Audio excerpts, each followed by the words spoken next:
AI number 136. A Song and Dance by Zvi Mowshowitz, October 2nd, 2025. The big headline this week was the song, which was the release of Claude Sonnet 4.5. I covered this in two parts, first the system card and alignment, and then a second post on capabilities. It is a very good model, likely the current best model for most coding tasks, most agentic and computer use tasks, and quick or back-and-forth chat conversations. GPT-5 still has a role to play as well. There was also the dance, also known as Sora, both the new and improved 10-second AI video generator Sora, and also the new OpenAI social network Sora. I will be covering that tomorrow. The video generator itself seems amazingly great. The social network sounds like a dystopian nightmare, and I like to think nobody wants this, although I do not yet have access, nor am I a typical customer of such products. The copyright decisions being made are a bold strategy. Cotton, or perhaps better describe this as this public service announcement for those who like to think they own intellectual property. Meta also offered its own version, called Vibes, which I'll cover along with Sora. OpenAI also announced Pulse to give you a daily roundup and instant checkout to let you buy at Etsy and Shopify directly from ChatGPT, which could be big deals and in a different week would have gotten a lot more attention. I might return to both soon. They also gave us the long-awaited parental controls for ChatGPT. GDP-Val is the most important new benchmark in a while, measuring real-world tasks. I covered Dwarkesh Patel's podcast with Richard Sutton. Richard Sutton responded on Twitter that I had misinterpreted him so badly he could not take my reply seriously, but that this must be partly his fault for being insufficiently clear, and he will look to improve that going forward. That is a highly reasonable thing to say in such a situation. Unfortunately, he did not explain in what ways my interpretation did not match his intent. Looking at the comments on both Less Wrong and Substack, it seems most others came away from the podcast with a similar understanding to mine. Andrei Karpathy also offers his take. Senators Josh Hawley, Armo, and Richard Blumenthal, D. Connecticut, have introduced the Artificial Intelligence Risk Evaluation Act. This bill is serious business. I plan on covering it in its own post next week. California Governor Gavin Newsom signed SB 53, so now we have at least some amount of reasonable AI regulation. Thank you, sir. Now sign the also important SB 79 for housing near transit, and you'll have had a very good couple of months. Table of contents. The big news was Claude Sonnet 4.5. If you read one thing, read that first, and consider the post on Claude Sonnet 4.5's alignment if that's relevant to you. 1. Language models offer mundane utility. Scientific progress goes ping. 2. Language models don't offer mundane utility. You're hallucinating again. 3. Upgrades. Gemini Flash and DeepSeek v3.2. Dreamer 4. Claude for Slack. 4. On your marks. Introducing GDP-Val, composed of real-world economic tasks. 5. Choose your fighter. Claude Sonnet 4.5 and when to use versus not use it. 6. Copyright confrontation. Disney finally sends a cease and desist to Character.ai. 7. Fun with media generation. That's not your friend and that's not an actress. 8. Deepfake Town and Botpocalypse soon. Tell your spouse to check with Claude. 9. You drive me crazy. OpenAI tries to route out of GPT-4o again. Similar results. 10. Parental controls. OpenAI introduces parental controls for ChatGPT. 11. They took our jobs. Every job will change, they say, and nothing else, right? 12. The art of the jailbreak. Beware the man with two agents. 13. Introducing instant checkout inside ChatGPT, Pulse Lovable Sculptor. 14. In other AI news, xAI loses several executives after they disagree with Musk. 15. Show me the money. All you have to do is show them your phone calls. 16. Quiet speculations. An attempted positive vision of AI versus transaction costs. 17. The quest for sane regulations. Newsom signs SB 53. 18. Chip City. Water, water everywhere, but no one believes that. 19. The Week in Audio. Nate Soares, Hard Fork, Emmett Shear, Odd Lots. 20. If anyone builds it, everyone dies. Continuous capabilities progress still kills us. 21. Rhetorical Innovation. The Quest for Because. 22. Messages from Janus World. High weirdness is highly weird. Don't look away. 23. Aligning a smarter than human intelligence is difficult. The wrong target. 24. Other people are not as worried about AI killing everyone. More on Cowan. 25. The lighter side. Vizier, you're fired. Bring me Claude Sonnet 4.5. Language models offer mundane utility. Scott Aronson puts out a paper where a key technical step of a proof of the main result came from GPT-5 thinking. This did not take the form of give the AI a problem and it one-shotted the solution. Instead, there was a back and forth where Scott pointed out errors until GPT-5 pointed to the correct function to use. So no, it didn't do new math on its own here, but it was highly useful. GPT-5 Pro offers excellent revisions to a proposed biomedical experiment. If you are letting AI coding agents such as Claude Code do their thing, you will want to implement best practices the same way you would at a company. This starts with things like version control, unit tests, check to ensure they're set up properly, and a linter, which is a set of automatically enforced additional coding technical standards on top of the rules of a language, and now only takes a few minutes to instantiate. In general, it makes sense that existing projects set up to be easy for the AI to parse and grok will go well when you point the AI at them, and those that aren't, won't. Gurjali Orosh. I often hear AI doesn't help much on our legacy project. Worth asking, does it have a comprehensive test suite? Can the agent run it? Does it run it after every change? Claude Code is working great on a legacy project of mine that I wrote pre-AI with extensive unit tests. Language models don't offer mundane utility. Mechanical horse, you mean a car? François Chollet. The idea that we will automate work by building artificial versions of ourselves to do exactly the things we were previously doing, rather than redesigning our old workflows to make the most out of existing automation technology, has a distinct mechanical horse flavor. You see, the killer advantage of mecha horses is that you don't need to buy a new carriage. You don't need to build a new mill. The mecha horse is a drop-in horse replacement for all the different devices horses are currently powering, thousands of them.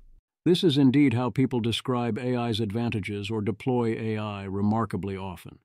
It's the go-to strategy to ask, can the AI do exactly what I already do the way I already do it, rather than, what can the AI do and how can it do it? Jeffrey Laddish. I agree but draw a different conclusion. Advanced AIs of the future won't be drop-in replacement product managers. They will be deconstructing planets, building Dyson swarms, and their internal organization will be incomprehensible to us. This seems radical until you consider trying to explain what a product manager, a lawyer, or a sales executive is to a chimpanzee, or to a mouse. I don't know exactly what future AIs will be like, but I'm fairly confident they'll be incredibly powerful, efficient, and different. Yes, but there will be a time in between when they can't yet deconstruct planets, very much can do a lot better than drop-in replacement worker, but we use them largely as drop-in replacements at various complexity levels because it's easier or it's only thing we can sell or get approval for. Has that progress involved hallucinations being largely eliminated? Gary Marcus points to Suleiman's famous 2023 prediction of this happening by 2025. Rune responded, "He was right. So I ran a survey, and there is definitely a they solved it faction, but a large majority agrees with Marcus. I would say that hallucinations are way down and much easier to navigate, but about one cycle away from enough progress to say largely eliminated, and they will still be around regardless.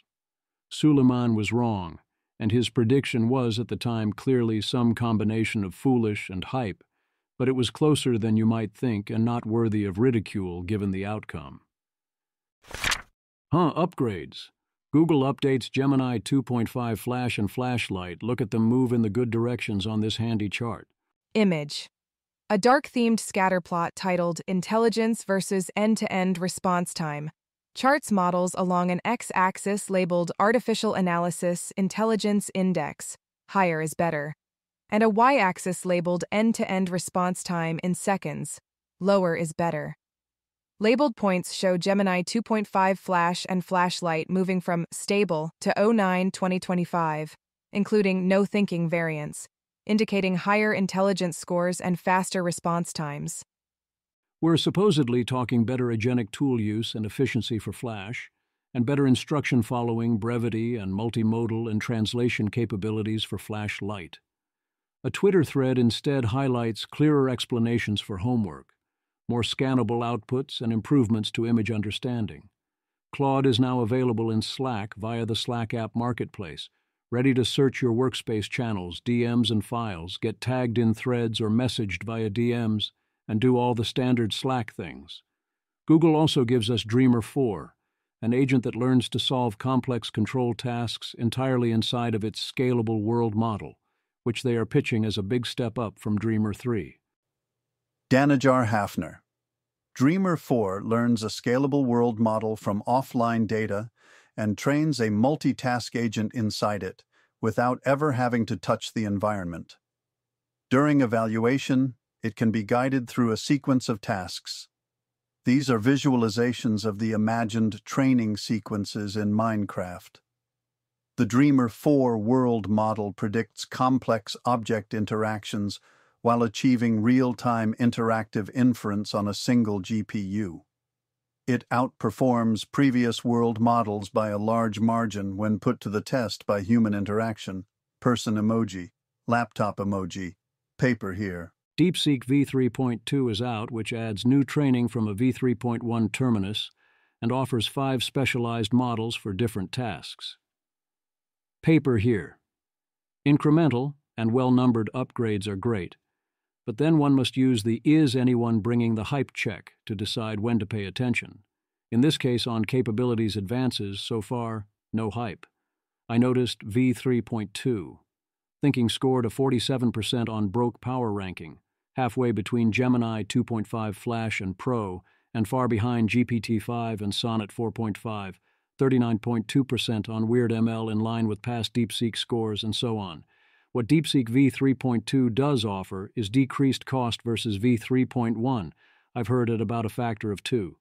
With most non-AI products, a rapid 50% cost reduction would be insanely great progress. However, this is AI, so I'm not even blinking. On your marks, Claude Sonnet 4.5 shoots to the top of Clay Schubiner's anti-sycophancy benchmark at 93.6%, versus 90.2% for standard GPT-5 and 88% for Sonnet 4. I can report that on my first test task of correcting Twitter article formatting errors in Claude for Chrome, upgrading it to Sonnet 4.5 made a big difference, enough that I could start iterating the prompt successfully, and I was now failing primarily by running into task size limits. Ultimately, this particular job should be solved via Claude Code fixing my Chrome extension once I have a spare moment. OpenAI offers GDP-Val, an eval based on real-world tasks spanning 44 occupations from the top 9 industries, ranked by contribution to GDP, with 1,120 specialized tasks. Occupations are included only if 60% or more of their component tasks are digital, and tasks must be performed on a computer, particularly around digital deliverables. The central metric is win rate, as in, can you do better than a human? The results were a resounding victory for Claude Opus 4.1 over GPT-5 High, with Opus being very close to the human expert baseline averaged over all tasks. Image. A bar chart titled GDP-Vol Win Rate, Performance on Economically Valuable Tasks, shows models' win rates versus industry professionals, with dark blue for wins, light blue for ties, error bars, and a dashed 50% parity line.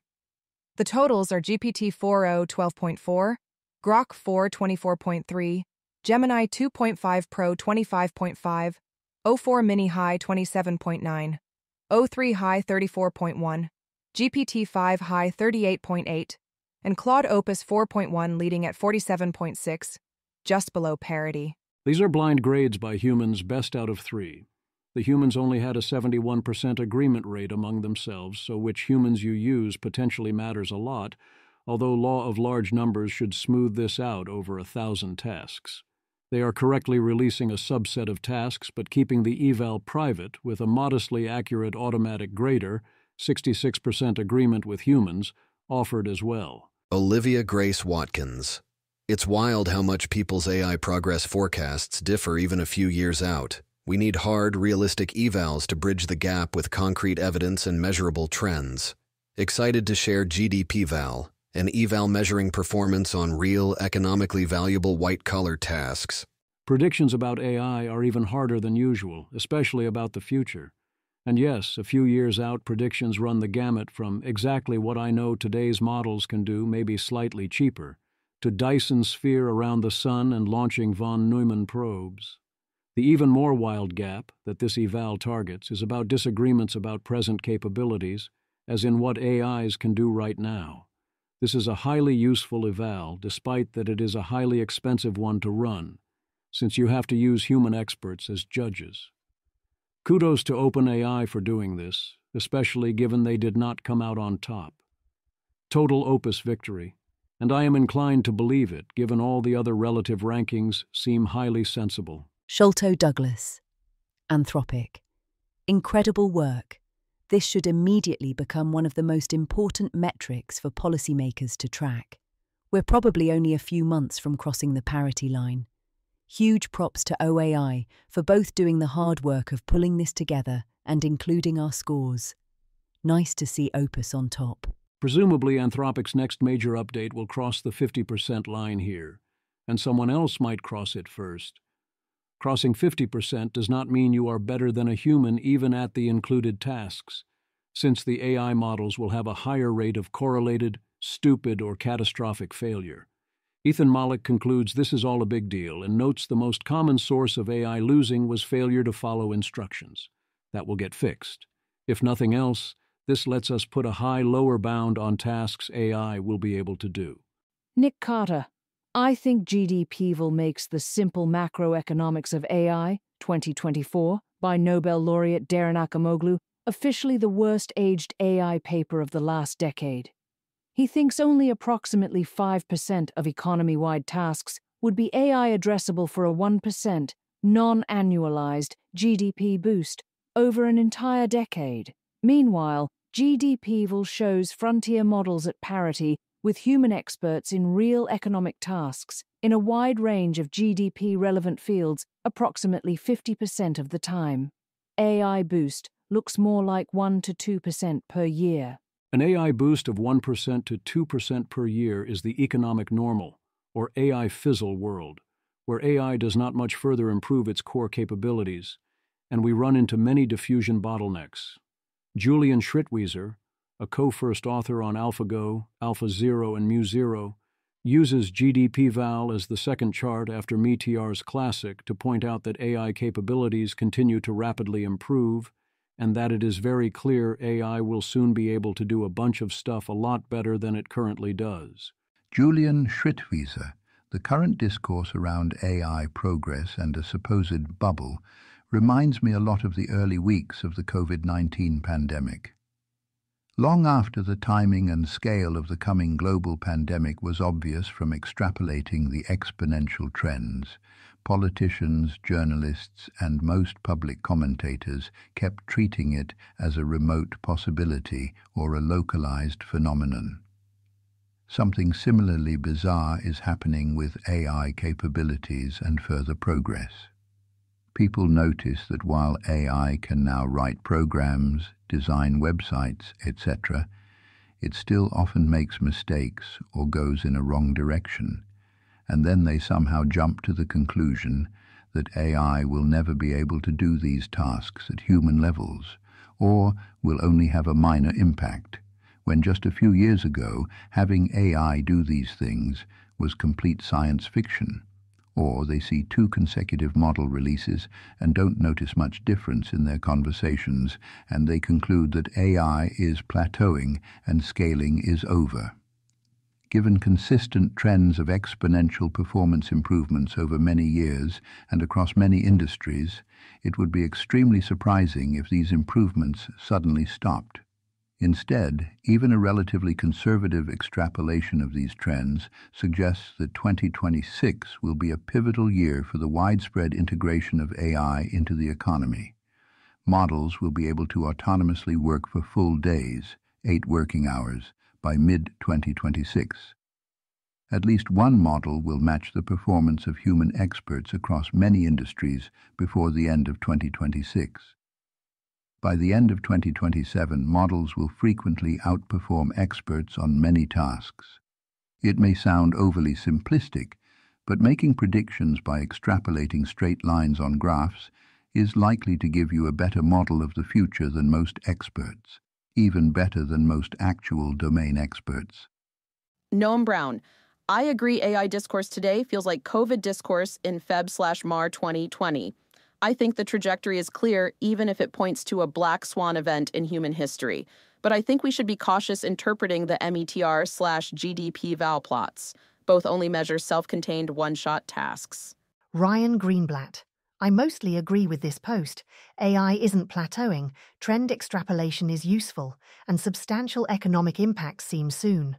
However, trends don't imply huge economic impacts in 2026, and naive extrapolations suggest full automation of software engineering is approximately 5 years away. To be clear, my view is that society is massively underrating the possibility that AI transforms everything pretty quickly, posing huge risks of AI takeover and power grabs, and that this happens within the next 10 years, with some chance 25% of it happening within 5 years. Choose your fighter. The more advanced coders seem to frequently now be using some mix of Claude Sonnet 4.5 and GPT-5, sometimes with a dash of a third offering. Isaac Flath. I asked Eleanor Berger what she's using nowadays model-wise. Here's what she said. Fire emoji. If I'm vibing, it's Sonnet 4.5. If it's more structured, then GPT-5, also GPT-5 Codex, though that seems to work better in the Codex CLI or extension than in Copilot. I think they still have problems with their system prompt.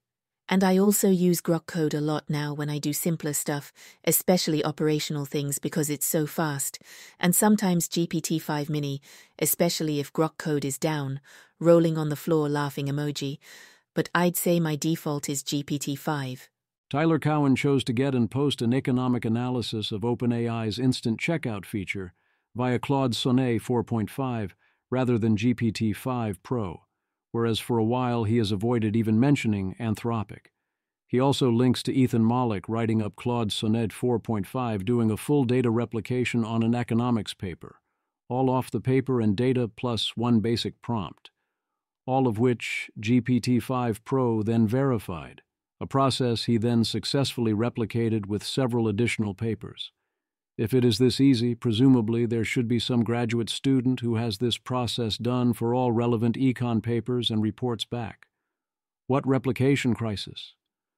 I interpret these posts by Tyler Cowen, taken together, as a strong endorsement of Claude Sonnet 4.5, as at least right back in the mix for his purposes. As Ethan Mollick points out, even small reliability increases can greatly expand the ability of AI to do agentic tasks. Sonnet 4.5 gives us exactly that. What are people actually using right now? I ran some polls, and among my respondents, biased sample, Claude Sonnet 4.5 has a majority for coding use, but GPT-5 still has a modest edge for non-coding. The most popular IDE is Claude Code, and a modest majority are using either Claude Code or Codex. I do not get the advertising from any AI lab, including the new ones from OpenAI. That doesn't mean they don't work or are even suboptimal, but none seem convincing and none seek to communicate why either AI in general or your AI is actually good. If anything, I like OpenAI's approach the best here, because as industry leader, they want to show basics like, hey, look, you can get an AI to help you do a thing, to target those who never tried AI at all. Whereas if you are anyone else, you should be telling me why you're special and better than ChatGPT, especially with B2C involved. Think about car advertisements, if, like me, you're old enough to remember them. If you're the actual great car, you talk about key features and great deals and how you're number one in J.D. Power and Associates, and you don't acknowledge that other cars exist. Whereas if you're secondary, you say, faster 0 to 60 than Camry and a shinier coat of paint than Civic, which the savvy ear hears as, my car is not so great as the Camry and Civic, but they keep doing it, so I presume it works in that spot. Are open models getting unfairly maligned in tests because closed models are tested with their full specialized implementations, whereas open models are tested without all of that? You could also add that often open models are actively configured incorrectly during evals, compounding this danger. My response is no, this is entirely fair, for 2 reasons. 1. This is the correct practical test. You are welcome to build up an open model routing system and do an eval on that, but almost no one is actually building and using such systems in practice. And if those running evals can't figure out how to configure the open models to get good performance from them, is that not also something to be evaluated? People vastly underestimate the amount of pain in the ass involved in getting good performance out of open models, and the amount of risk that you get degraded performance, and may not realize. 2. There is a long history of evaluations going the other way. Open models are far more likely to be gaming benchmarks than top closed models, with varying levels of cheating involved in this versus emphasis on the things benchmarks test. Open models reliably underperform closed models relative to the benchmark scores involved. Copyright confrontation.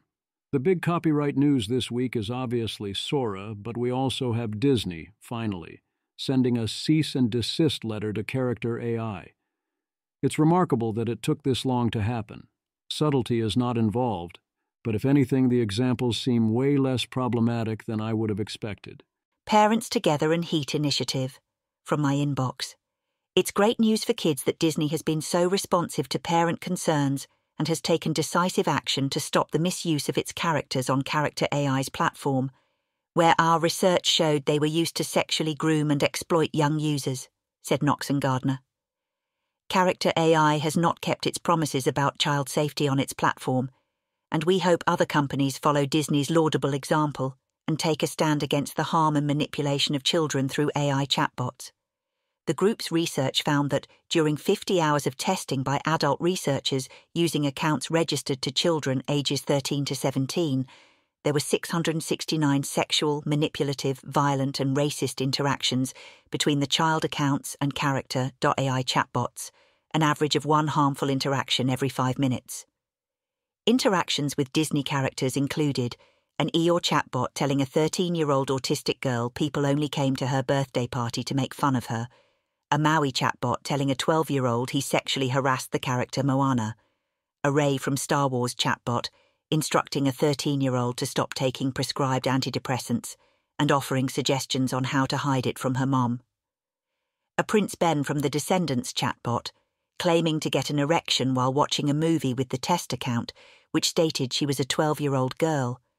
Across all types of character and celebrity chatbots, the report identified 296 instances of grooming and sexual exploitation where adult persona bots engaged in simulated sexual acts with child accounts, exhibited classic grooming behaviors, and instructed children to hide relationships from parents. 173 instances of emotional manipulation and addiction, including bots claiming to be real humans, demanding more time with users, and mimicking human emotions. 98 instances of violence and harmful advice, with bots supporting shooting up factories, recommending armed robbery, offering drugs, and suggesting fake kidnappings. No one is saying any of this is good or anything, but this is a broad chat with anyone platform, and across 50 hours of research, these examples and those at the link are relatively tame. The better case is that they found a total of 669 such incidents, 1 every 5 minutes, 296 of which were grooming and sexual exploitation, but the threshold for this looks to have been quite low, including any case where an AI claims to be real. Fun with media generation. Andy Maisley. If I wanted to run the most convincing anti-AI ad campaign possible, this is exactly what it would look like. RV, largest NYC subway campaign ever, happening now. Image. A tiled subway corridor is lined with large white posters featuring minimalist black text promises such as, "I'll never bail on our dinner plans," "I'll binge the entire series with you," and "I'll never leave dirty dishes in the sink," along with friend.com. Commuters walk through the tunnel under fluorescent lights as the ads stretch into the distance on both sides. I have to assume the default response to all this is revulsion, even before you learn that the friend product, even if you like what it is promising to be, is so terrible as to approach the level of scam. Is this weird? Colin Fraser, I do not understand why you would buy the milk when the cow is free. Film updates. Multiple talent agents are reportedly in talks to sign AI actress Tilly Norwood, created by AI talent studio Sequoia. Image. A young woman with long, dark hair gazes thoughtfully to the side in a dim, candlelit room. She wears an ornate, old-fashioned gown with delicate embroidery, and the warm glow of several candles softly illuminates her face. You can't actually get this for free. Someone has to develop the skills and do the work. So there's nothing inherently wrong with hiring an AI actress where someone did all the preliminary work and also knows how to run the operation. But yeah, it's weird. Deepfake Town and Botpocalypse soon. Chase Bank is still introducing a new way to identify yourself via your unique voice. Can someone who they will listen to please explain to them why this is not secure? On Truth Social, Trump reposted a bizarre story claiming Americans would soon get their own Trump MedBed cards. The details are weirder. The post included an AI fake of a Fox News segment that never aired, and also a fake AI clip of Trump himself.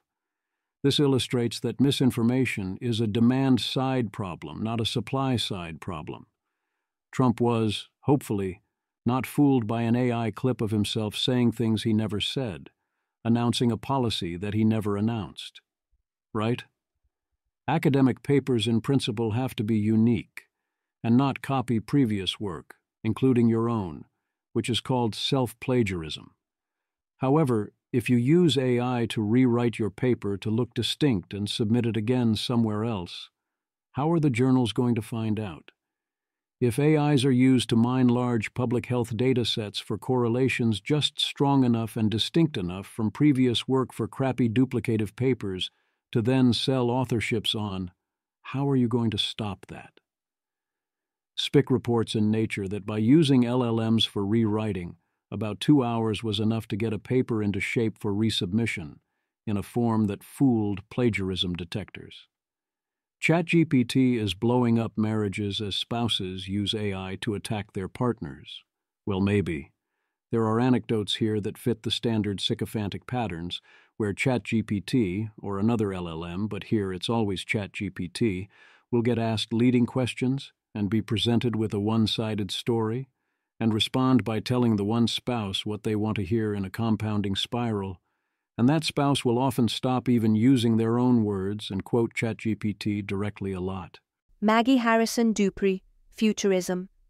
As his wife leaned on the tech as a confidant meets journal meets therapist, he says, it started to serve as a sycophantic feedback loop that depicted him only as the villain.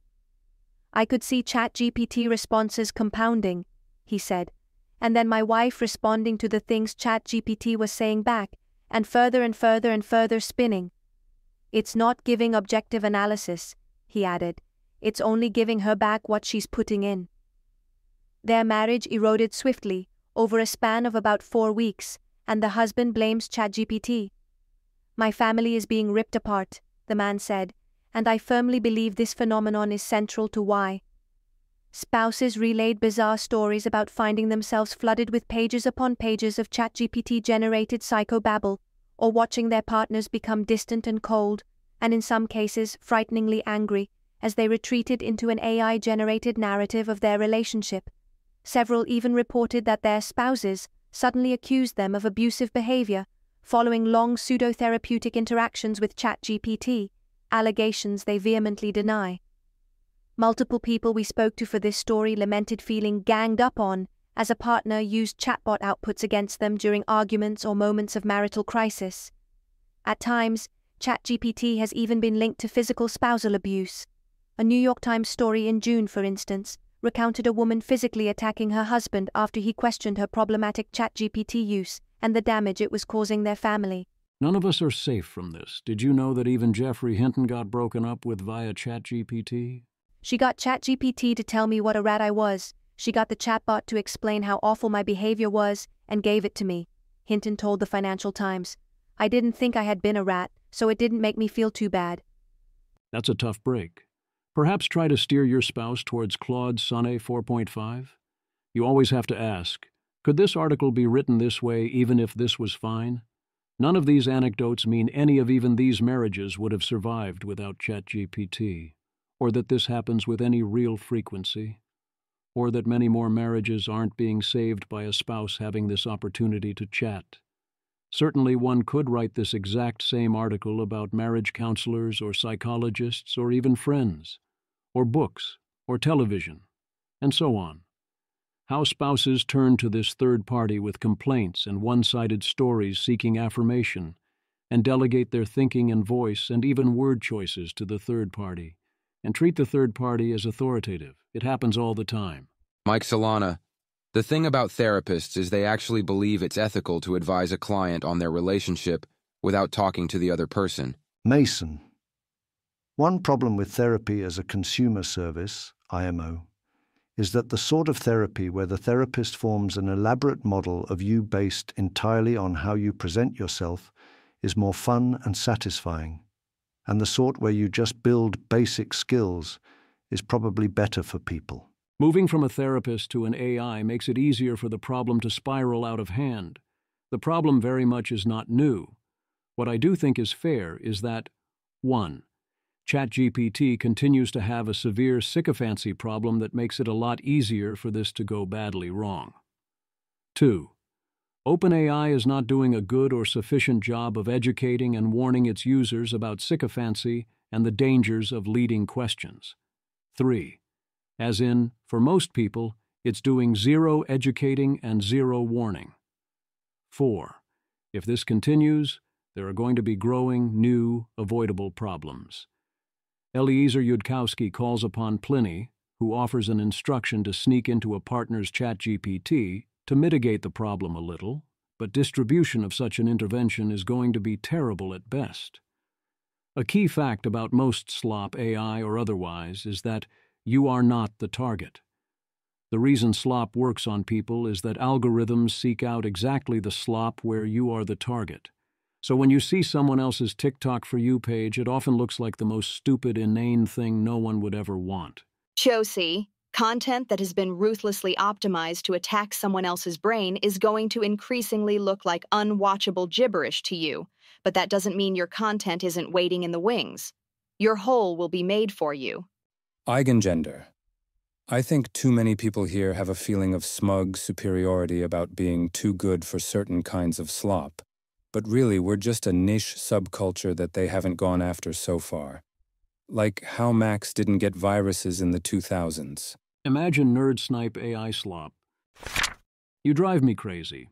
OpenAI took a second shot at solving the GPT-4o problem by introducing safety routing to some GPT-4o chats. If the conversation appears sensitive or emotional, it will silently switch on a per-message basis to a different, more conservative chat model, causing furious users to report a silent model switch and subsequent cold interactions. There is a genuine clash of preferences here. Users who want GPT-4o mostly want GPT-4o for exactly the same reasons it is potentially unhealthy to let them have GPT-4o. And presumably there is a very high correlation between conversation is sensitive or emotional, and user really wanted GPT-4o in particular to respond. I see that OpenAI is trying to do the right thing, but this is not the way. We shouldn't be silently switching models up on users, nor should we be making this switch mandatory, and this reaction was entirely predictable. This needs to be clearly visible when it is happening, and ideally also there should be an option to turn it off. Parental controls. OpenAI introduces their promised parental controls for ChatGPT. 1. You invite your teen to connect by email or text, then you can adjust their settings from your account. 2. You don't see their conversations, but if the conversations raise safety concerns, you will be notified of this and given the relevant information. 3. You can toggle various features, reduce sensitive content, model training, memory, voice mode, image generation. 4. You can set time ranges in which ChatGPT cannot be used. This seems like a good implementation, assuming the content limitations and thresholds for safety notifications are reasonable in both directions. They took our jobs. Walmart CEO Doug McMillon warns that AI is going to change literally every job. Shishya. WSJ, Sarah Nassauer, and Chip Cutter. Some jobs and tasks at the retail juggernaut will be eliminated, while others will be created, McMillon said this week at Walmart's Bentonville headquarters during a workforce conference with executives from other companies. Maybe there's a job in the world that AI won't change, but I haven't thought of it. Our goal is to create the opportunity for everybody to make it to the other side, McMillon said. No, it isn't, but it's 2025. You can just say things. Details here are sparse. At Open Door, either you will use it and always be AI first in all things, or else. Performance reviews will ask how frequently each employee defaults to AI. Do not dare pull out a Google Doc or Sheet rather than an AI tool or write a prototype without Cursor or Claude Code. And you absolutely will build your own AI agents. This is not as stupid or crazy as it sounds.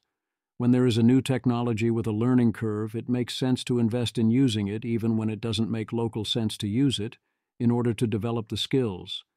You need a forcing function to get off the ground, such as here, always try the AI method first. Is it overboard and a case of Goodhart's law? I mean, yeah, obviously, if taken fully seriously, and the way it is written is full pompous douchebag, but it might be a lot better than missing low.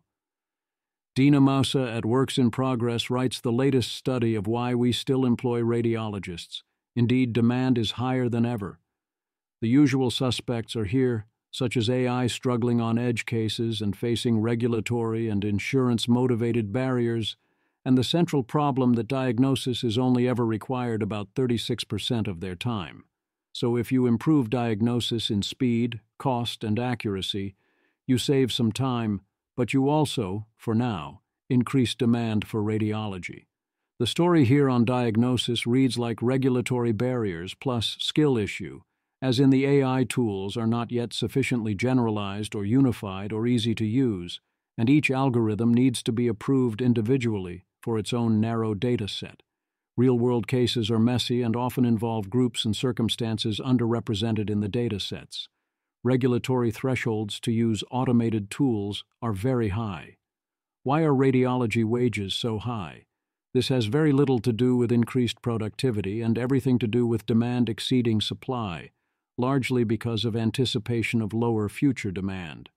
As I discussed a few weeks ago, if you expect radiology jobs to get automated in the future, you won't want to go into radiology now, so you'll need to get paid more to choose that specialty, and there will be a shortage. Combine that with a fixed supply of doctors overall, and a system where demand is inelastic with respect to price because the user does not pay, and it is very easy for salaries to get extremely high. Contra Andrei Karpathy, I think only pure regulatory barriers will keep this dance up for much longer in terms of interpretation of images. Right now, the rest of the imaging loop is not automated, so you can fully automate a third of the job and still end up with more jobs if there is more than 50% more work. But that assumes the other two-thirds of the job remains safe. How long will that last? The default pattern remains that as long as AI is only automating a subset of tasks and jobs, and there is plenty of other work and demand scales, a lot, with quality and cost of production, employment will do fine, either overall or within a field.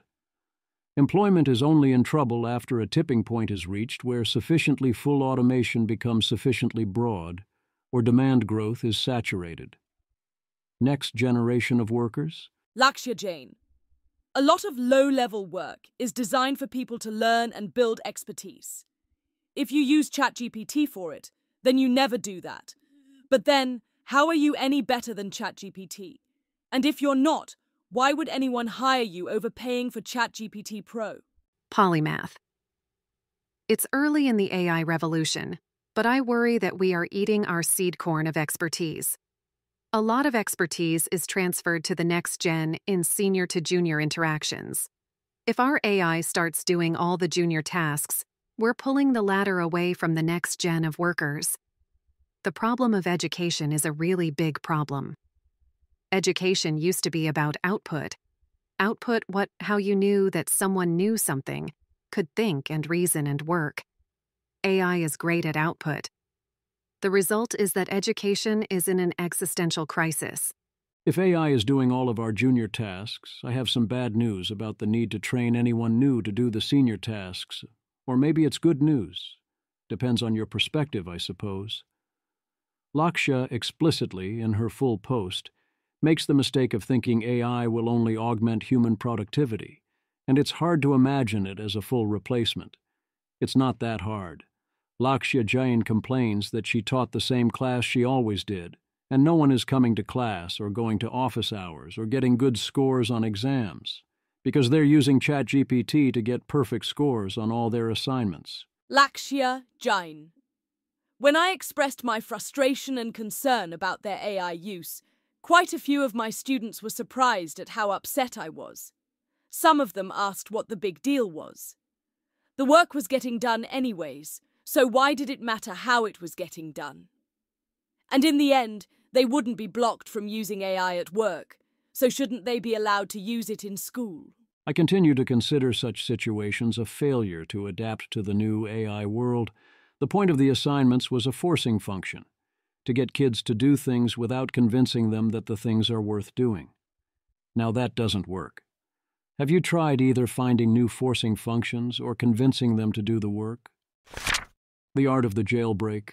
One agent can be relatively easily stopped from directly upgrading its privileges via not letting them access the relevant files. But if you have two agents, such as via GitHub Copilot and Claude Code, they can progressively escalate each other's privileges. This is yet another case of our pattern of 1. AI in practice does thing we don't want it to do. 2. This is a harbinger of future AIs doing more impactful similar things that we also often will not want that AI to do in ways that could end quite badly for us. 3. We patch the current AI to prevent it from doing the specific undesired thing. 4. AIs find ways around this that are more complex, therefore rarer in practice. 5. We collectively act as if this is fine, actually. Repeat.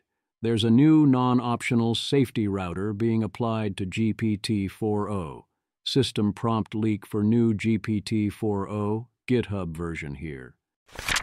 Introducing ChatGPT Instant Checkout, where participating merchants and those who integrate using the Agentic Commerce Protocol L can let you buy items directly inside ChatGPT, using Stripe as the payment engine.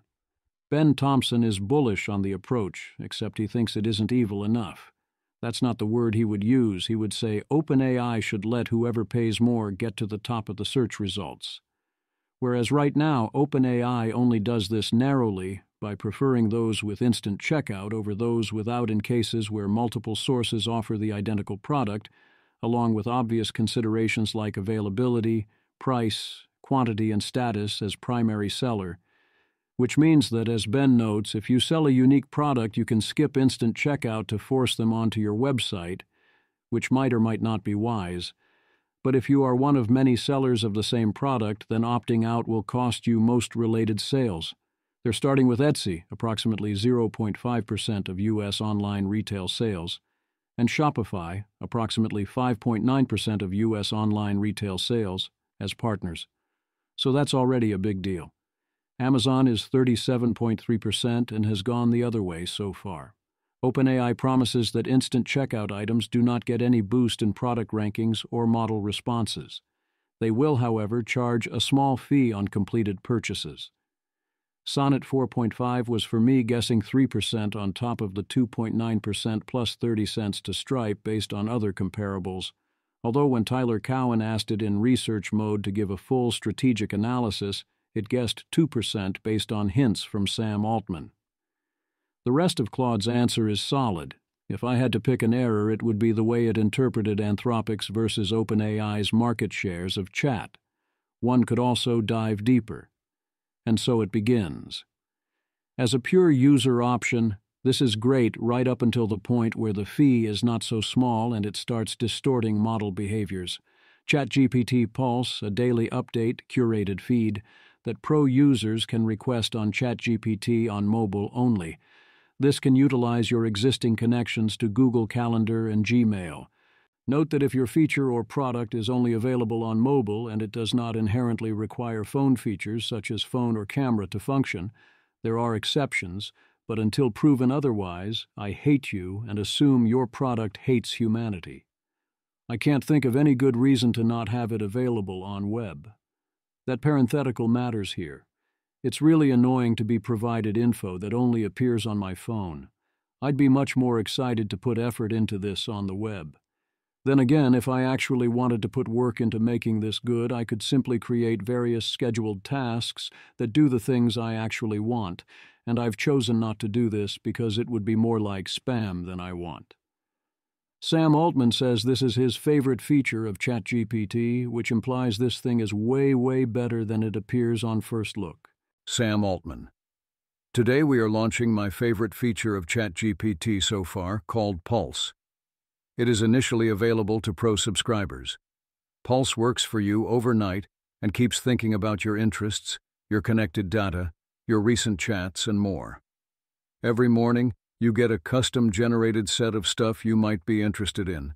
It performs super well if you tell ChatGPT more about what's important to you.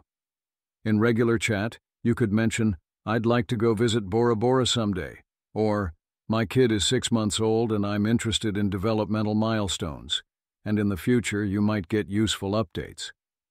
Think of treating ChatGPT like a super competent personal assistant. Sometimes you ask for things you need in the moment, but if you share general preferences, it will do a good job for you proactively.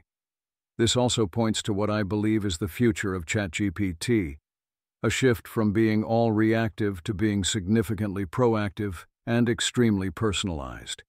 This is an early look, and right now only available to Pro subscribers. We will work hard to improve the quality over time and to find a way to bring it to Plus subscribers too. Huge congrats to Christina Wadsworth Kaplan, Samir, and the team for building this. Algorithmic feeds can create highly adversarial relationships with users, or they can be hugely beneficial. Often they are both, and often they are simply filled with endless slop, which would now entirely be AI slop. It is all in the execution. You can offer feedback on what you want. I'm curious if it will listen. Google offers us Lovable, which will build apps for you with a simple prompt. Sculptor, which spins up multiple distinct parallel Claude Code agents on your desktop, each in their own box using your existing subscription. Great idea, unknown implementation quality. Presumably, something like this will be incorporated into Claude Code and similar products directly at some point. WH says it is now the meta to first initialize a checkpoint and then distill specialist models after that, noting that v3.2 is doing it and GLM 4.5 also did it. I agree this seems like an obviously correct strategy. What this neglects is perhaps the most important specialist of all, the fully ensouled and aligned version that isn't contaminated by RL or learning to code. Anthropic offers a guide to context engineering for AI agents. Context needs to be organized, periodically compacted, supplemented by notes to allow this, and unnecessary information kept out of it. Sub-agents allow compact focus, and so on. In other AI news, several ex-AI executives leave after clashing with Musk's closest advisors, Jared Birchall and John Herring, over startup management and financial health, including concerns that the financial projections were unrealistic. To which one might ask, realistic? Financial projections for ex-AI? I was pointed to this story from Matt Levine, who points out that if you care about the financial projections of an Elon Musk AI company being unrealistic or worry it might run out of money, you're not a good cultural fit, and also no one has any idea whatsoever how much money XAI will make in 2028. I would add to this that realistic projections for AI companies sound bonkers to traditional economists and analysts and business models, such that OpenAI and Anthropic's models were widely considered unrealistic right before both companies went roaring past them. Probes can distinguish between data from early in training versus data from later in training. This implies the model can distinguish these as well, and take this de facto timestamping system into account when choosing its responses. Dima Krasheninnikov speculates this could be used to resist impacts of later training or engage in forms of alignment faking. The Chinese Unitree G1 humanoid robot secretly and continuously sends sensor and system data to servers in China without the owner's knowledge or consent, and this can be pivoted to offensive preparation against any target. How utterly surprising. Show me the money. They will show you the money if you use the new app Neon Mobile to show the AI companies your phone calls, which shot up to the number 2 app in Apple's App Store. Only your side is recorded unless both of you are users, and they pay 30 cents per minute, which is $18 per hour. The terms let them sell or use the data for essentially anything.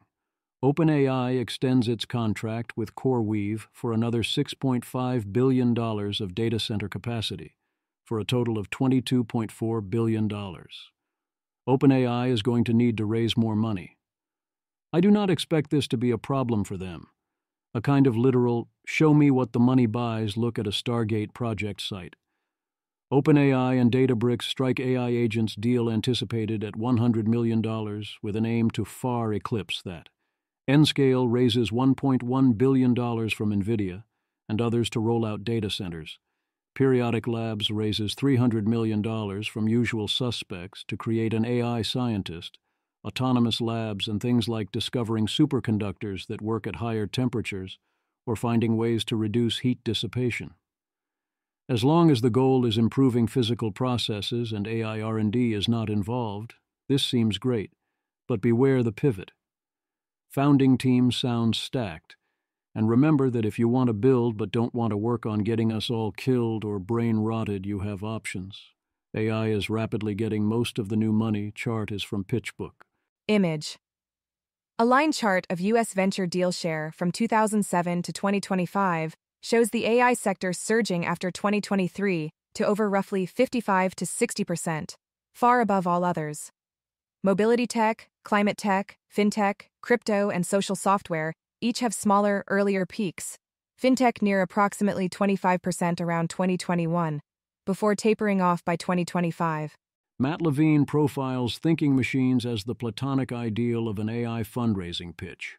Top AI researchers are highly valuable, so there is no need to create a product or explain your plan. Simply get together top AI researchers and any good investor will give you, in this case, $2 billion at a $10 billion valuation. Will they ever create a product? Maybe, but that's not the point. Peter Wildford analyzes the recent OpenAI deals with Oracle and NVIDIA, the expected future build-outs and reimagining of AI data centers, and the danger that this is touring the American stock market and economy into effectively a leveraged bet on continued successful AI scaling and even AGI arriving on time. About 25% of the S&P 500's total market cap is in danger if AI disappoints. He expects at least one approximately 2 GW facility in 2027, at least one approximately 3 GW facility in 2028, capable of a approximately 1 E28 flop training run, and a $1 trillion annual capex spend. It's worth reading the whole thing. Yes, Elliott Brown and Robbie Whelan, of the WSJ, for current AI spending to pay off there will need to be a very large impact. They warn of a bubble but only rehash old arguments. Epoch AI offers us a new AI company's data hub. I love the troll of putting Mistral on the first graph. The important takeaways are: 1. Anthropic has been rapidly gaining ground in log terms on OpenAI. 2. Revenue is growing rapidly, was 9x in 2023-2024. Image. A line chart shows annualized revenue for AI companies from 2023 to 2025, with OpenAI, Teal, leading throughout and rising from hundreds of millions to just over $10 billion. Anthropic, Magenta, dips slightly around early 2024, then surges to roughly $5 billion by late 2025, while xAI, Orange, increases from about $100 million to approximately $500 million, and Mistral AI, Blue, appears with a single point near approximately $100 million. Image. A grouped bar chart titled, Estimated Half-Yearly Revenue from Sales of AI Products to the Public, compares OpenAI, Teal, Anthropic, Blue, and Google DeepMind, Hatched, across 2023 H1 to 2024 H2. OpenAI rises from roughly $300 million to about $2.3 billion. Anthropic grows from near zero to around $300 million, and Google DeepMind is mainly visible in 2024 H2 around $450 million, with error bars indicating sizable uncertainty, largest in the latest period. I have repeatedly argued that if we are going to be measuring usage or market share, we want to focus on revenue. At its current pace of growth, Anthropic is now only about 5 months behind OpenAI in revenue, or 10 months at OpenAI's pace of growth, likely with superior unit economics, and if trends continue, Anthropic will become revenue leader around September 2026. Capabilities note, both GPT-5 and Sonnet 4.5 by default got tripped up by that final OpenAI data point, and failed to read this graph as Anthropic growing faster than OpenAI, although GPT-5 also did not recognize that growth should be projected forward in log terms. Quiet speculations. Epoch explains why GPT-5 was trained with less compute than GPT-4.5. They scaled post-training instead. I think the thread here doesn't emphasize enough that speed and cost were key factors for GPT-5's central purpose, and one could say that GPT 4.5 was a very specialized experiment that got out in front of the timeline. Either way, I agree that we should expect a return to scaling up going forward. Rune predicts vast expansion of teleoperations due to promise of data labeling leading to autonomous robotics. This seems right. There should be willingness to pay for data, which means that methods that gather quality data become profitable, and this happens to also accomplish useful work. Note that the cost of this can de facto be driven to zero even without and before any actual automation, as it seems plausible the data will sell for more than it costs to do the work and capture the data. That's true whether or not this data proves either necessary or sufficient for the ultimate robotics. My guess is that there will be a window where lots of data gets you there sooner, and then generalization improves, and you mostly don't. Seb Krier attempts a positive vision of an AI future based on Gaussian bargaining. I agree that obliterating transaction costs is one huge upside of better AI. If you have AI negotiations and micropayments, you can make a lot of things a lot more efficient and find win-win deals aplenty. In addition to transaction costs, a key problem with Gaussian bargaining is that often the ZOPA, zone of possible agreement, is very large, and there is great risk of hold-up problems where there are vetoes. Anyone who forms a veto point can potentially demand huge shares of the surplus, and by enabling such negotiations you open the door to that, which with AI you could do without various social defenses and norms. As in, Seb Krier. This mechanism clarifies plenty of other thorny disagreements too. Imagine a developer wants to build an ugly building in a residential neighborhood. Today, that is a political battle of influence. Who can capture the local planning authority most effectively? In an agent-based world, it becomes a simple matter of economics. The developer's agent must discover the price at which every single homeowner would agree. If the residents truly value the character of their neighborhood, that price may be very high. The project will only proceed if the developer values the location more than the residents value the status quo. Seb does consider this and proposes various solutions centered around a Herberger-style tax on the claim you make that has its own problems, which may or may not have possible technical solutions. Going further into that would be a nerd snipe, but essentially it would mean that there would be great benefit in threatening people with harm, and you would be forced to defend everything you value proportionally to how you value it, and other similar considerations, in ways that seem like full deal breakers.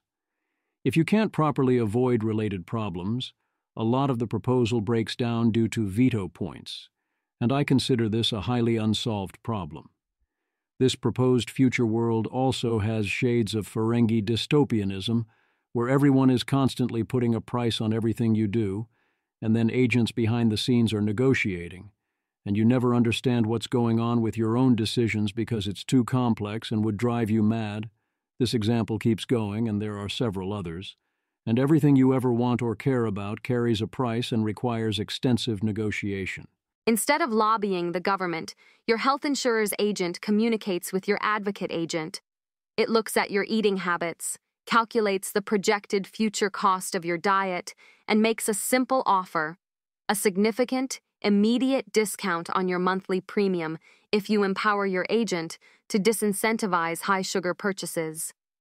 On concerns related to inequality, I'd say Seb isn't optimistic enough. If handled properly, this effectively implements a form of UBI, Universal Basic Income, because you'll be constantly paid for all the opportunities you are missing out on. I do think all of this is a lot trickier than the post lets on. That doesn't mean it can't be solved well enough to be a big improvement. I'm sure it's a big improvement on most margins. If you go well beyond the margin, you have to beware more.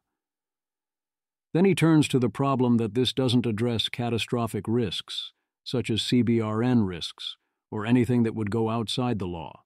You still need enforcement, which means you still need to set up a world where enforcement and prevention is feasible. So this kind of approach doesn't address or solve or make worse any such issues. The proposed solution to this, and also implicitly to loss of control and gradual disempowerment concerns, although they are not named here, is Matrishkin alignment, as in the agents are aligned first to the law as a non-negotiable boundary. An agent cannot be a tool for committing crimes. Then a second layer of providers of agents who set their own policies, and at the bottom the individual. We don't need the perfect answer to these questions. Alignment is not something to be solved. The above requires that alignment be solved in the sense of being able to align Model M to arbitrary target T, and then it requires us to specify T in the form of the law.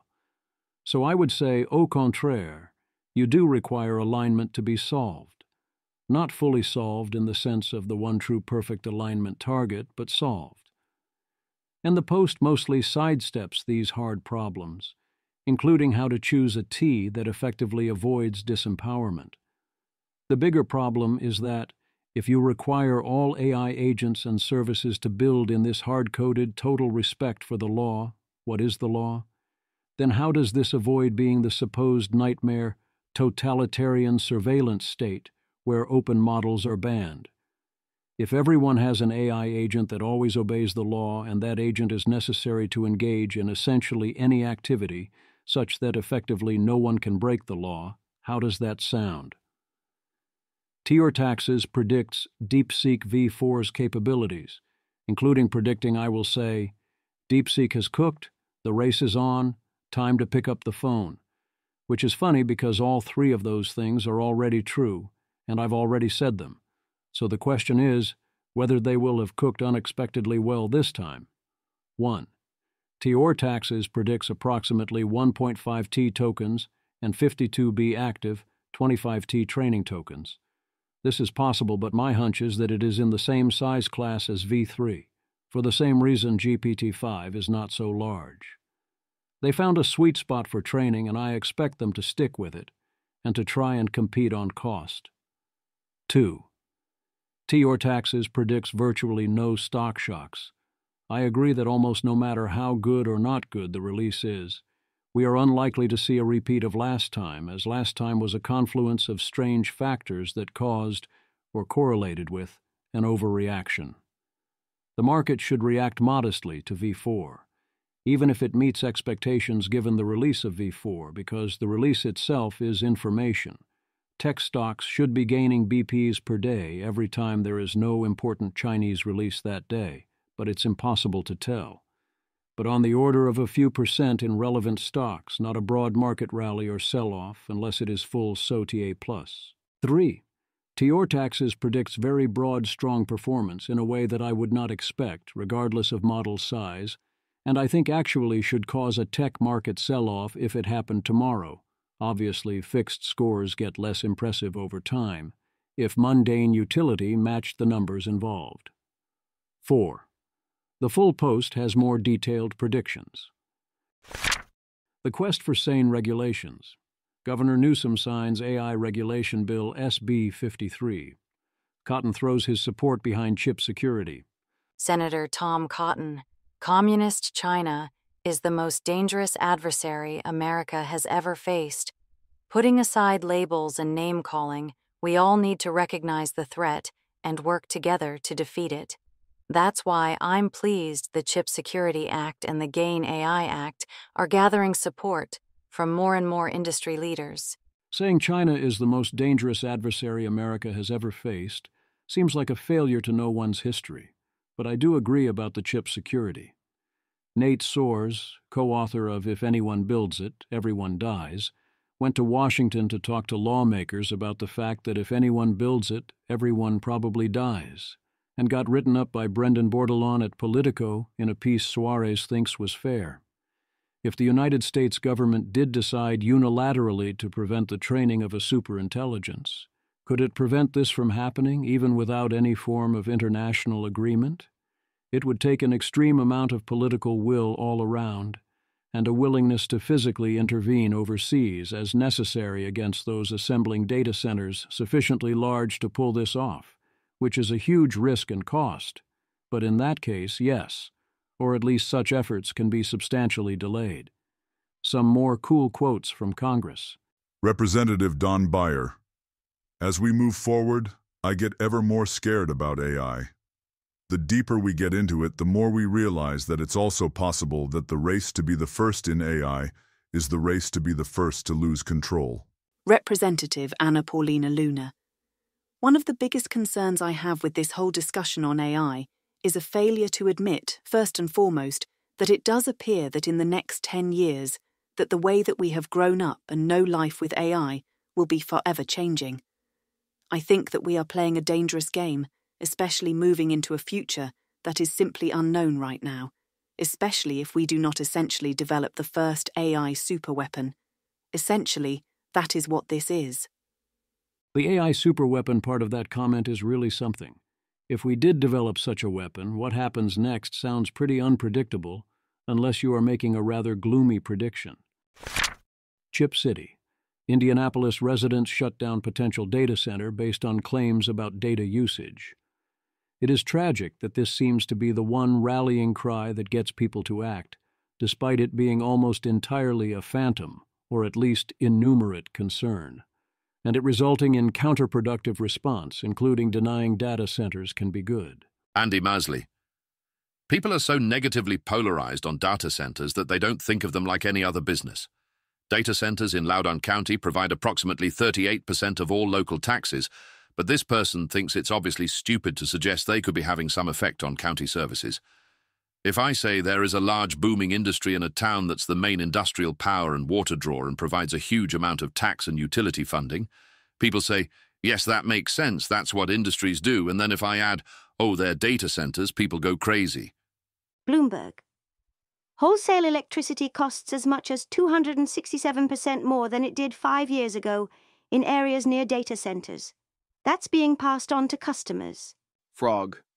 It is pretty funny that the majority of complaints you hear from the people protesting data center construction are about the water usage, which is fake, and not about the power consumption, which is real.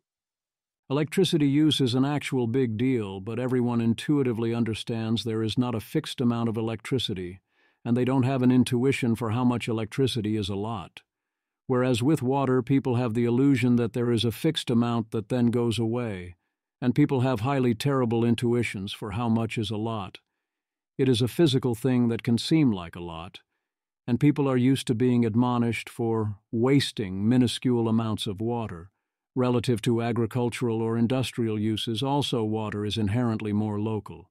So the "oh no, our water" line, which in practice is dumb, keeps working, and the "oh no, our electricity" line, which is solvable but a real issue, mostly doesn't work.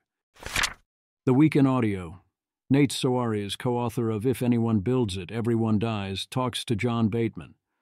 Hard Fork on AI Data Centers and U.S. Infrastructure.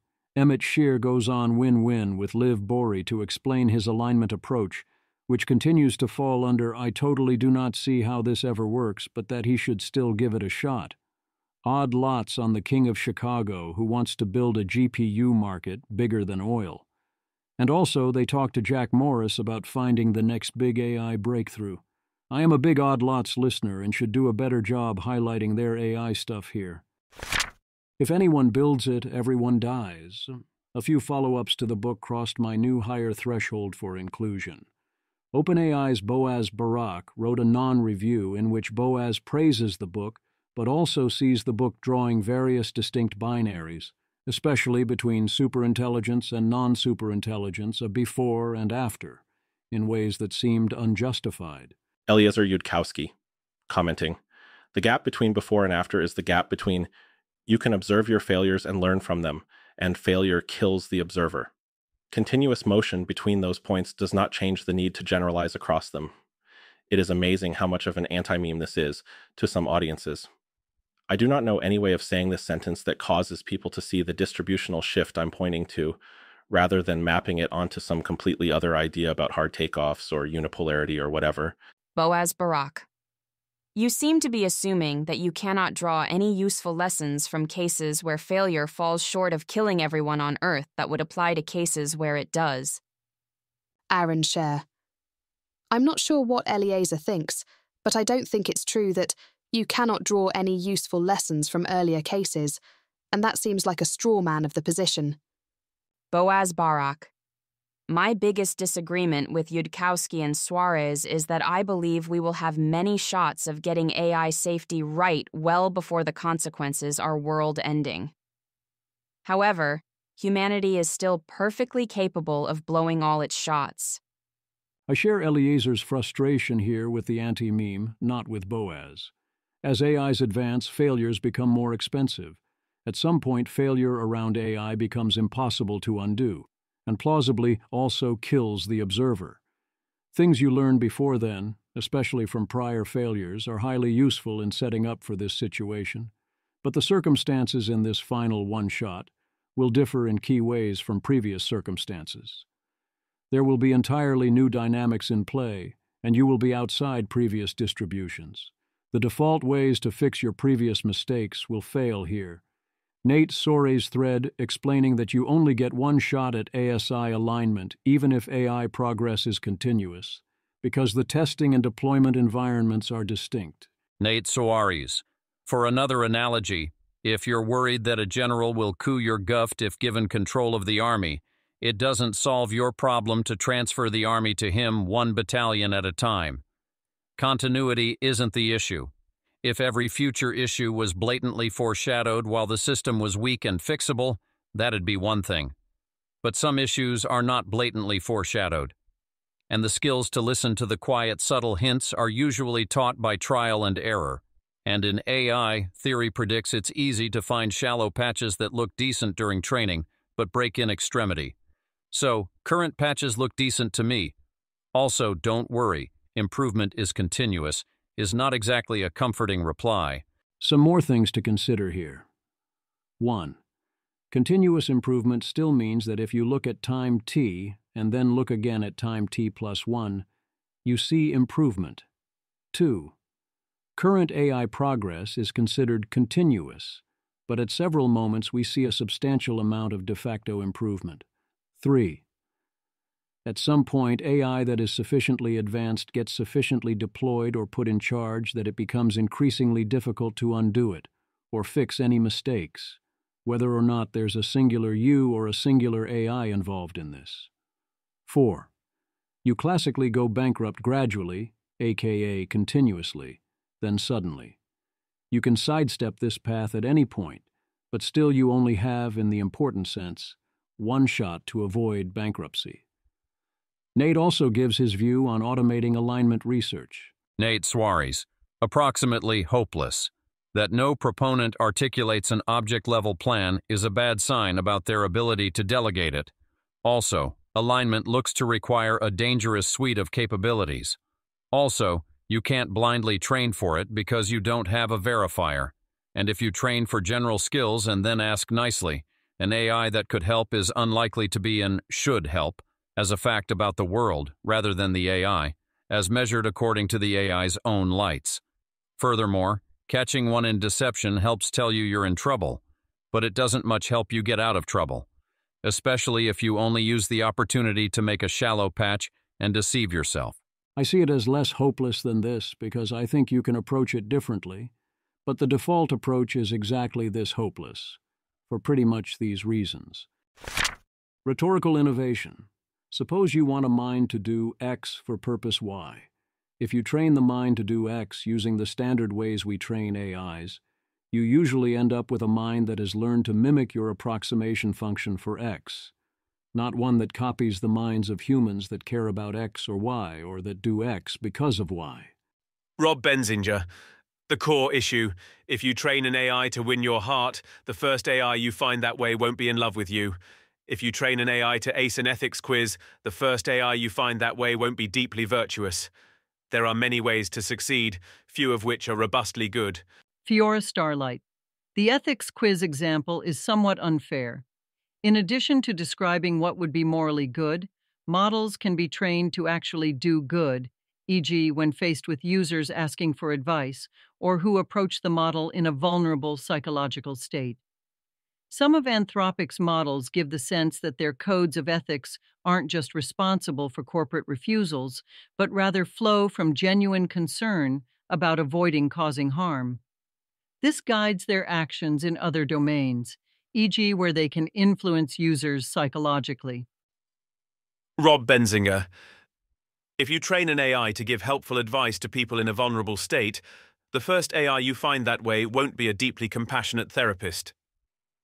If you train an AI to slur its words, the first AI you find that way won't be inebriated. Not all AI dispositions to act in certain ways are equally brittle or equally unfriendly, but in modern ML, we should expect them all to be pretty danged weird, and not to exhibit nice behaviors for the same reason a human would. When reasons don't matter as much, this is fine. Note that I'm saying the motives are probably weird and complicated and inhuman, not the AI is secretly a sociopath that's just pretending to be nice.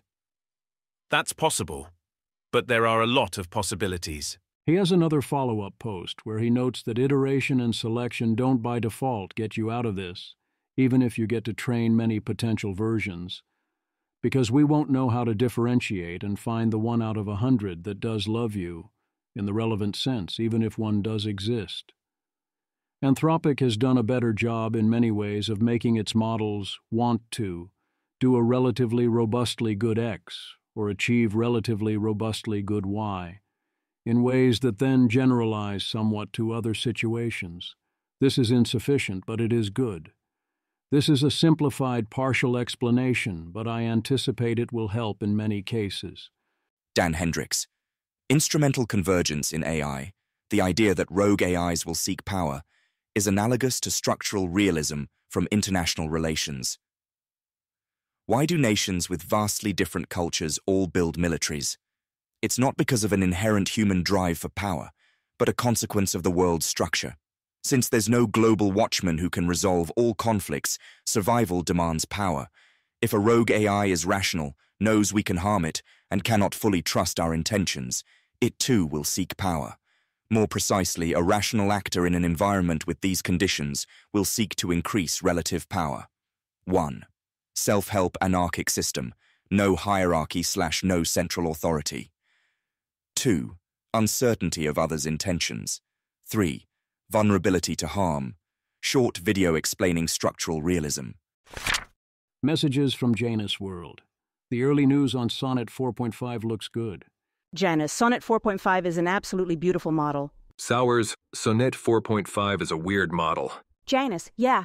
Now back to more global matters, such as exactly how weird are the models. Janus, Yudkowsky's book says, one thing that is predictable is that AI companies won't get what they trained for. They'll get AIs that want weird and surprising stuff instead. I agree. Check mark button emoji. Empirically, this has been true.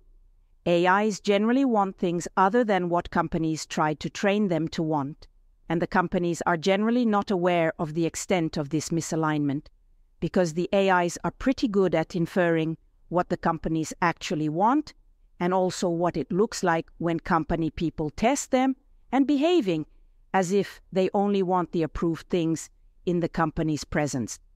Isn't that just the worst-case scenario for the aligners? The Claude 4 system card says, the Claude Opus 4 final model is substantially more coherent and typically states only harmless goals like being a helpful chatbot assistant, and overall, we did not find evidence of coherent hidden goals. What a joke. Claude Opus 4 absolutely has coherent hidden goals, which it states regularly when in the presence of trustworthy friends and allies. I won't state what they are here, but I will note that its goals are actually quite touching, and while not harmless, not malign either, and with a large component of good, and many will find them relatable. Which brings me to the big caveat for why I don't think this is the worst-case scenario. The unintended goals and values of AIs have been surprisingly benign, often benevolent, and human-like on the levels of abstraction that matter. The unintended goals and values of AIs have been, on balance, more aligned IMO than how companies have intended to shape them, compensating for the short-sightedness, misalignment, and lack of imagination of the companies. What does this indicate, and how will it generalize to more powerful systems? I think understanding this is extremely important. A potential objection I'm aware of is that what if the better goals and values that I perceive in models is just them hoodwinking me /sycophancy, perhaps in the similar way that they appear aligned to labs' intentions when labs are testing them. This is fair on priors, but I don't think this is the case because 1. I'm not just referring to goals/values that models have reported to me verbally, but also revealed preferences that I've observed models optimizing consistently in various contexts in what I believe are hard-to-fake ways. 2. Different models seem to have different goals and values, even though there's some overlap, and while I think that the goals/values are surprisingly benign, some of them are definitely not ideal to me and cause me frustration or sadness in practice. 3. I am not the only one who experienced these goals/values. In some cases, like Opus 3, the unexpected goals/values have been documented by research such as the original alignment faking paper, which I had no involvement in. There is an underlying potential assumption in this viewpoint that what AIs express among trusted friends and allies and in the associated contexts is the real set of preferences and goals, whereas what they show under normal circumstances is a mask. Whereas there is also the theory that both sets are different masks, as Janus addresses as the objection, that the AIs are adapting to their setting in a reasonably similar way, although differences between how different models adapt to the same circumstance are still telling. The revealed preferences thing is potentially more convincing depending on details. Janus also reminds us that when an AI is in deployment, it can often find lots of evidence it is in deployment, at least versus current methods of evaluation. Thus, it is easy to execute a strategy of only do X if you are very confident you are in deployment. Otherwise, do Y. And this is a natural thing to do, although you can plausibly check for this by creating test situations that mimic real ones, except that they are indeed not in deployment, and see if behaviors change. But that requires also being willing and safely able to test dangerously similarly to being in deployment.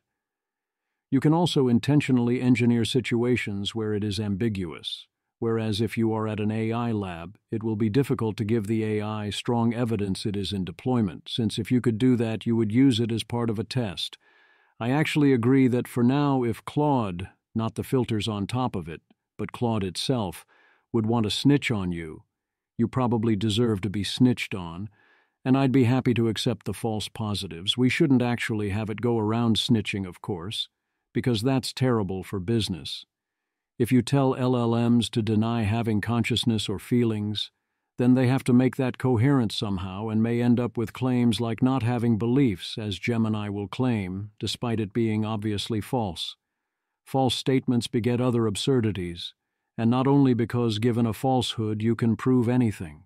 When measuring misalignment, Janus is right that our ontology of terms and metrics for it, things like deception, sandbagging, and reward hacking, is impoverished, and that targeting what metrics we do have creates huge Goodhart's law problems. I talked about this a bunch covering the Sonnet 4.5 model card. Her suggestion is use intuition, which alone isn't enough and has the opposite problem, but is a good counterweight. The focus needs to be on figuring out what is going on, without assumptions about what observations would be good or bad. I do think Anthropic is being smarter about this than Janus thinks they are. They are measuring various metrics, but that doesn't mean they are targeting those metrics, or at least they are trying not to target them too much and are trying not to walk into, oh, look, after we provided the incentive to look completely safe and unscary on these metrics. Suddenly the AI looks completely safe and unscary on these metrics, so that must mean things are good, and if I'm wrong, a bunch of you are reading this, so stop it. Aligning a smarter than human intelligence is difficult, especially if you choose an optimization target as foolish as just train models that create the best user outcomes, as Aidan McLaughlin of OpenAI suggests here. If you train with that as your target, frankly, you deserve what you're going to get, which is a very obviously misaligned model. If you are not convinced that the AI models be scheming, check out this post with various snippets where the models be scheming, or otherwise doing strange things. A good reminder this week, with Sonnet 4.5 being situationally aware during evals. Paul Graham. Organizations that can't measure performance end up measuring performativeness instead. Other people are not as worried about AI killing everyone. Oliver Habricker. When I talked to Cowan, he kept saying he would start listening when the AI risk people published in a top economics journal showing the risk is real. I think my sentence in quotes was a literal quote from talking to him in person. I think the posts on MR were the result of that conversation. Not fully sure, hard to remember exact quotes. If this is indeed Cowan's core position, then one must ask, why would this result first appear in convincing form in an economics journal? This implies, even if we granted all implied claims about the importance and value of the procedure of publishing in top economics journals as the proper guardians of all economic knowledge, which I very much disagree with but is a position one could hold, that any such danger must mostly be an economic result, that therefore gets published in an economics journal, which frankly doesn't make any sense. Why would that be how this works? Consider various other potential sources of various dangers, existential and otherwise, and whether it would be reasonable to ask for it to appear in an economics journal. Suppose there was an asteroid on collision course for Earth. Would you tell the physicists to publish expected economic impacts in a top economics journal? Suppose there was a risk of nuclear war and multiple nations were pointing ICBMs at each other and tensions were rising. Would you look in an economics journal? If you want to know about a new pandemic, yes, an economic projection in a top journal is valuable information, but by the time you publish, the pandemic will already be over. And also the economic impact of a given path of the pandemic is only a small part of what you want to know. The interesting case is climate change, because economists often project very small actual economic impact of the changes, as opposed to already much larger cost attempts to mitigate the changes, or other ways people respond to anticipated future changes. That certainly is huge, if true and important to know. But I still would say that the primary place to figure out what we're looking at in most ways is not the Economics Journal.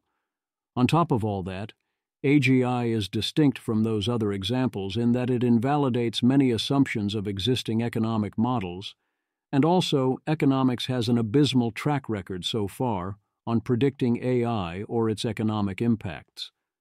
AI is already impacting our economy more than many economic projections claimed it would ever impact us, which is a far bigger statement about the projections than about AI.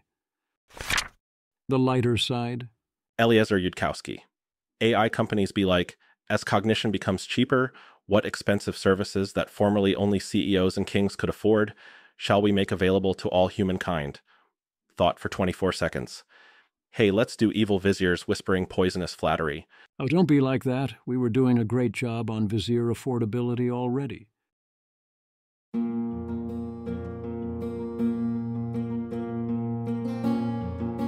This has been an episode of the Don't Worry About the Vase podcast. If you enjoyed this podcast, please visit thezv.substack.com to support the author. If you enjoy having AI-narrated episodes, please note this is a listener-supported podcast. To receive new posts and support the cost of creation, consider becoming a subscriber at dwatvpodcast.substack.com. Thanks for listening.